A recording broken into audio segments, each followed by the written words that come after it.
One of the major trends in the modern era of academic writing is the call for more pessimistic views about the present situation. The second machine age took on an optimistic outlook of the future with regard to technological progress.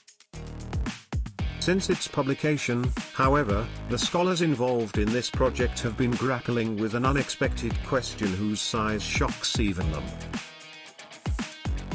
Why are digital innovations contributing so significantly to the stagnation in US incomes and the stagnant employment rates in many developed nations?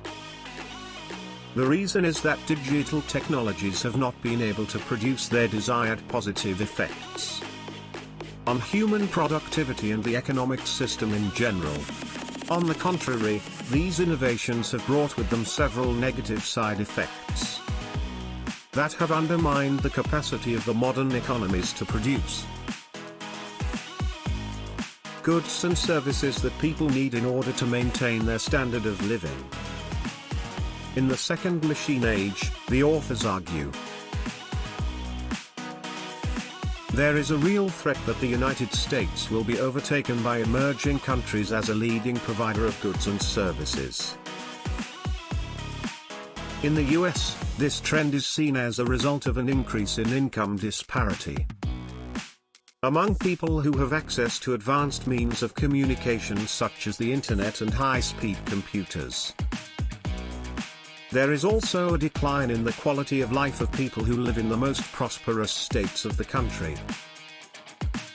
In other words, the second machine age does not only focus on the technological developments that have occurred. It also discusses the political and social factors that have contributed to this trend. It explains why some countries have managed to flourish despite the introduction of digital technology, while other countries have failed to benefit from this new development. In other words, these scholars argue that the emergence of digital technologies in the US has affected the overall performance of the economy and the way people live. The second part of the book, titled The Politics of Advanced Technologies, is dedicated to the social and political conditions are causing the stagnation of the American economy in the face of the growth of emerging economies in China and India. In fact, it goes further to argue that globalization has also been a contributor to the stagnation, rather than the causes of it.